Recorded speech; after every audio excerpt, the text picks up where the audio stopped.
Qual é a origem do mal no ser humano? É uma questão que a teoria da evolução não consegue responder. Nesta lição, vamos falar sobre como o homem caiu da sua perfeição, foi provado e levou o tombo que levou a todos nós para dentro do mal. No paraíso, aquele lugar maravilhoso e perfeito, naquele jardim que Deus criou, Deus deu uma ordem.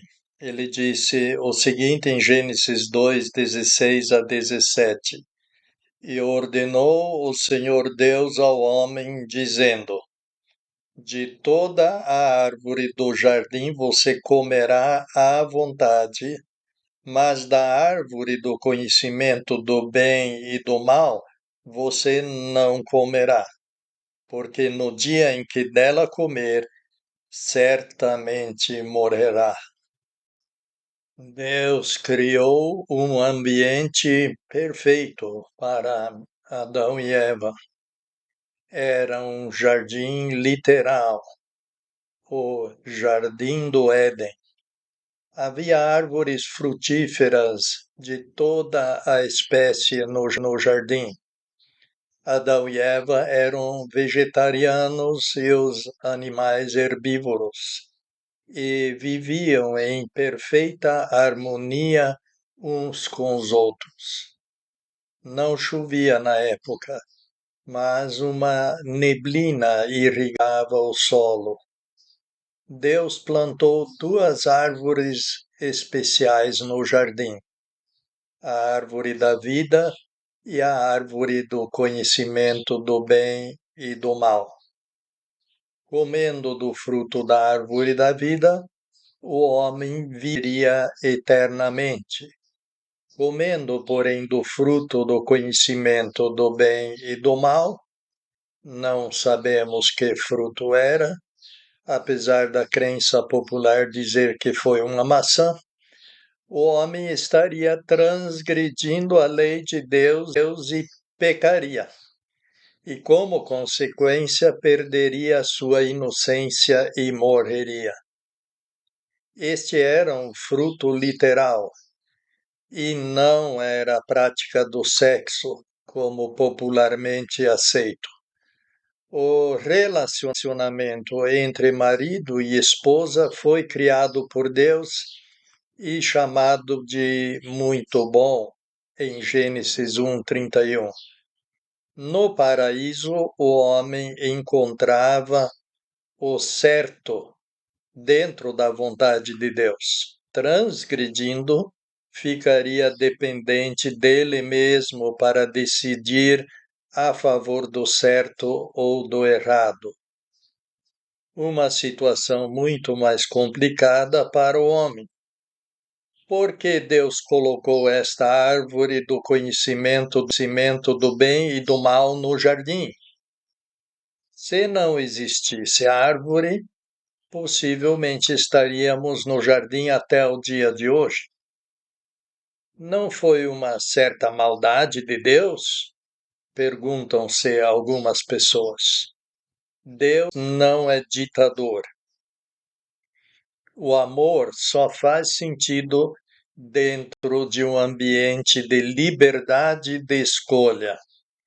Tinha que ser dada uma opção ao homem de decidir-se contra ou a favor da vontade de Deus, para que o amor fosse testado e demonstrasse ser genuíno ou não. Esta opção de decisão é chamada de livre-arbítrio. O livre-arbítrio não é a liberdade de fazer qualquer coisa que nos venha à mente, mas a escolha entre a vontade de Deus e a vontade própria. Se essa opção não tivesse sido dada, o homem teria sido refém da vontade de Deus. Deus é tão majestoso que criou o homem e a mulher em condições de decidirem-se contra ele, caso assim optassem. Obviamente, o homem tinha que arcar com as consequências de sua decisão.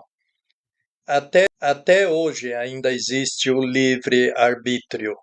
Você não precisa choramingar a perda do paraíso, mas pode reencontrar o caminho da verdadeira felicidade procurando pela vontade de Deus. Lá no Jardim do Éden, o homem e a mulher foram provados. A provação temos descrita em Gênesis 3, 4 a 5. Então a serpente, que era Lúcifer caído, disse à mulher: Vocês certamente não morrerão, porque Deus sabe que no dia em que dele comerem, os seus olhos se abrirão e serão como Deus, conhecendo o bem e o mal. Nesse ambiente perfeito e de perfeita felicidade, apareceu Satanás, incorporado na serpente, que na época ainda tinha pernas, para tentar o ser humano. Por alguma razão desconhecida, Eva foi sozinha até a árvore do conhecimento do bem e do mal. A serpente fez o que até hoje continua fazendo. Colocou em dúvida a palavra de Deus. É assim que Deus disse? Quando a pessoa começa a duvidar da Bíblia como sendo a palavra de Deus, válida em todas as áreas da vida, logo se começa a perder. Quando Eva se envolveu no bate-papo com a serpente, agora ouviu uma mentira descarada. Certamente não morrerão. Quando a pessoa aceita a dúvida do diabo, logo também aceita a mentira grosseira dele. Além disso, a serpente atribuiu maldade a Deus, como se estivesse ocultando algo diante de Adão e Eva, dizendo: serão como Deus. O diabo queria ser igual ou superior a Deus e foi expulso da presença do Todo-Poderoso. Agora ele já inculca a mesma ideia na mente da mulher. O texto de Apocalipse, capítulo 12, versículo 9, comprova que esta serpente era Satanás. Ali consta: e foi precipitado o grande dragão, essa serpente primeva, chamada de Diabo e Satanás, que engana o mundo todo. Foi precipitado sobre a terra e os seus anjos foram precipitados junto com ele. Eva encontrava-se no lugar errado, falando com o ser errado, falando sobre o assunto errado e chegando a uma conclusão errada. Chegamos então à queda em si, descrita em Gênesis capítulo 3, versículo 6. E, vendo a mulher que a árvore era boa para se comer, e aprazível aos olhos, e desejável para dar sabedoria, tomou do seu fruto e comeu. E deu também ao seu marido, e ele comeu. A tentação passa por vários estágios.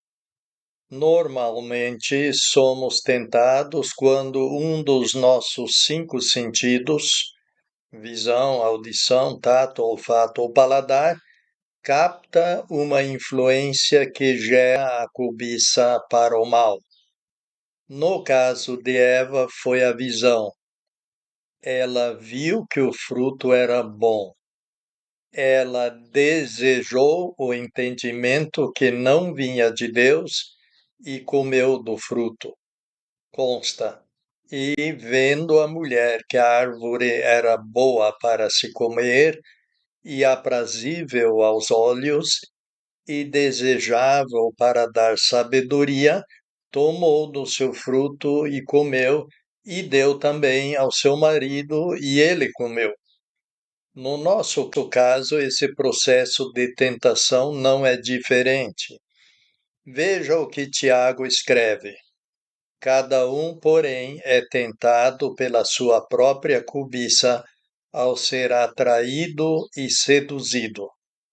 Tendo então a cobiça concebido, produz o pecado, mas o pecado, tendo sido consumado, gera a morte. Tiago capítulo 1, versículos 14 e 15. Se Eva não tivesse estado diante da árvore e olhado para o fruto, todo o processo de tentação e queda não teria acontecido. Em 1 João 2, 15 a 17, o apóstolo João descreve este processo com outras palavras. Não amem o mundo, nem o que é do mundo. Se alguém ama o mundo, o amor do Pai não está nele, porque tudo que está no mundo, a cobiça da carne e a cobiça dos olhos e as bravatas da vida, não é do Pai, antes é do mundo. E o mundo passa com a sua cobiça. Quem, porém, faz a vontade de Deus, permanece para sempre. Todos esses desejos ou essas paixões são mundanas e não procedem de Deus. Esse mundo e as suas paixões acabam. Fazendo-se, porém, a vontade de Deus, permaneceremos para sempre. Devemos ir à procura da vontade de Deus. Como então o pecado chegou a toda a humanidade? Como o pecado entrou no mundo? Lemos em Romanos 5,12. Portanto, assim como por uma pessoa o pecado foi introduzido no mundo, e pelo pecado a morte, assim também a morte passou para todas as pessoas, por terem todas pecado. A respeito do fruto da árvore do conhecimento do bem e do mal, Deus havia dito, Gênesis 2,17, porque no dia em que dela comer, certamente morrerá. A morte é consequência do pecado. A intenção de Deus era dar vida eterna ao homem, provavelmente em alimentar-se do fruto da árvore da vida. O texto diz: no dia morrerás. Adão e Eva não morreram fisicamente no dia em que comeram do fruto. A morte física consiste na separação do conjunto da alma-espírito do corpo. A vida espiritual do ser humano era sua ligação pessoal com Deus. Deus é a vida. No dia em que Adão e Eva comeram do fruto, eles foram expulsos do paraíso e da presença de Deus. Portanto, passaram pela morte espiritual. A partir desse dia, viveram separados de sua vida espiritual, que era Deus. A morte espiritual trouxe como consequência a morte física. Os primeiros homens ainda viviam muitos anos. Adão chegou a ter 930 anos de idade. Adão, porém, morreu também fisicamente. A respeito da nossa idade, lemos no Salmo 90, versículo 10. Os dias da nossa vida chegam a 70 anos. E se alguns, pela sua robustez, chegam a 80 anos, o orgulho deles é canseira e enfado, pois cedo se corta e vamos voando. A vida é breve. Além da morte espiritual e da morte física, a Bíblia ainda descreve um terceiro tipo de morte, a morte eterna, ou também conhecida por segunda morte, que é o lago de fogo e enxofre. Lemos do grande juízo de Deus em Apocalipse capítulo 20, versículos 11 a 15.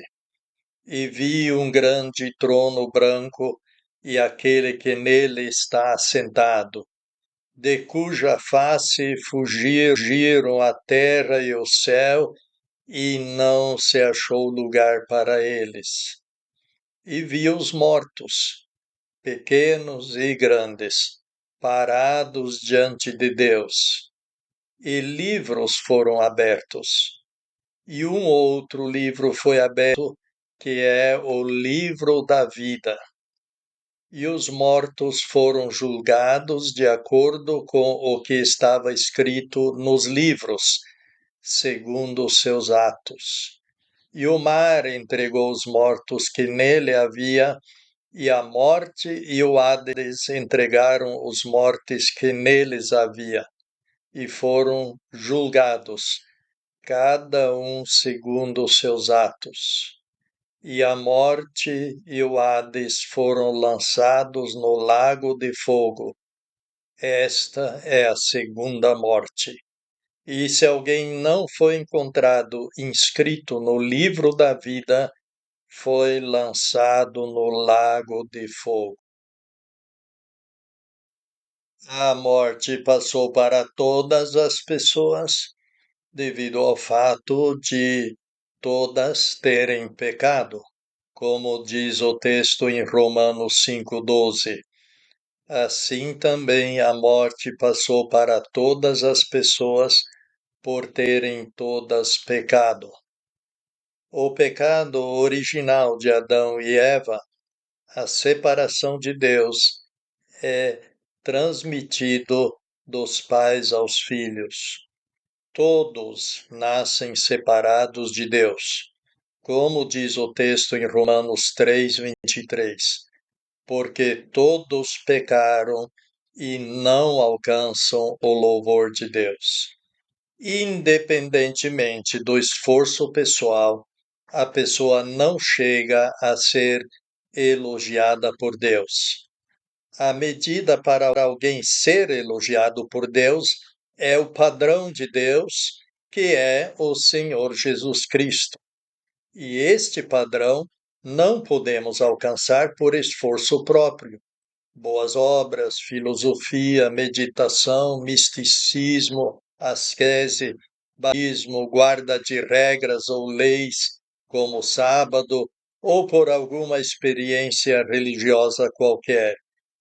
Diante de nós está a morte física. O ser humano tenta prolongar sua vida ao máximo, mas evitar a morte ainda não consegue e jamais conseguirá.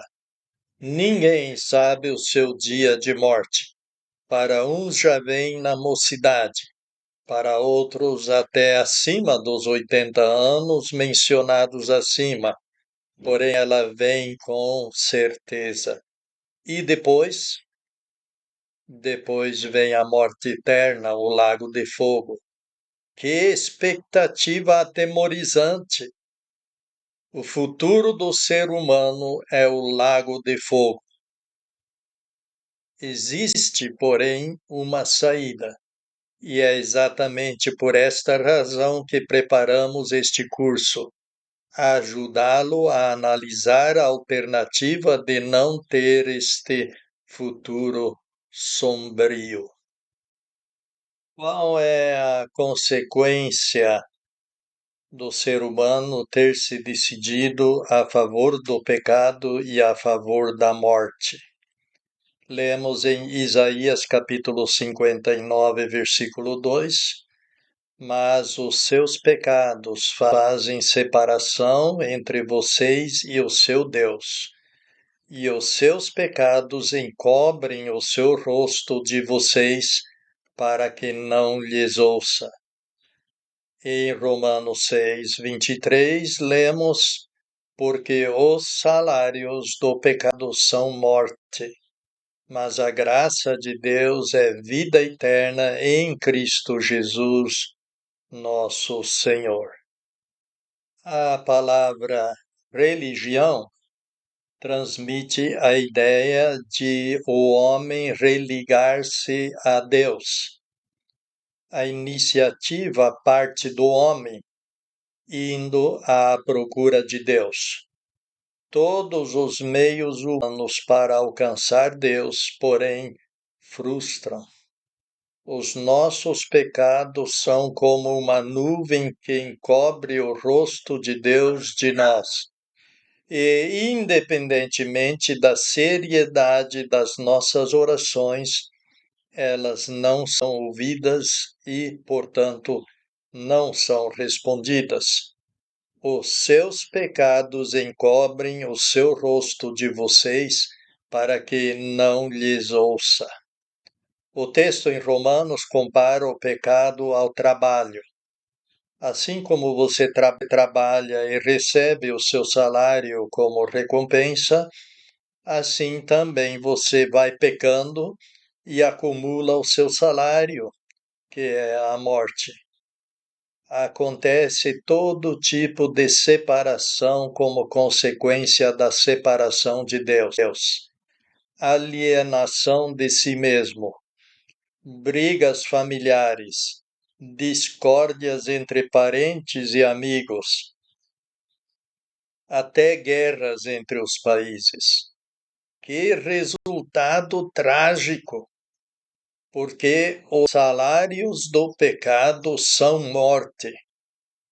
Isaías vai mais longe e compara a nossa iniciativa de alcançar a justiça de Deus com trapos de imundícia. Isaías 64, 5 a 6. O Senhor vai ao encontro daquele que se alegra em praticar a justiça e daqueles que se lembram do Senhor nos seus caminhos. Todos nós nos tornamos como o imundo, e todas as nossas justiças como trapos da imundícia. Todos nós esvaiamos como a folha, e nossas perversidades nos arrebatam como o vento. Apesar de ouvirem-se elogios, eu te admiro, pessoa tão religiosa. Diante de Deus, esse tipo de religiosidade equivale a um trapo de imundícia. Apesar de tudo isso, existe uma chama de esperança, porque o texto de Romanos diz: mas a graça de Deus é a vida eterna em nosso Senhor Jesus Cristo. Existe uma porta aberta para o retorno à vida eterna perdida no paraíso, e esta vida é encontrada na graça, não por esforço próprio, na pessoa do Senhor Jesus Cristo. Este glorioso caminho de retorno ao início de tudo no paraíso de Deus está descrito neste estudo.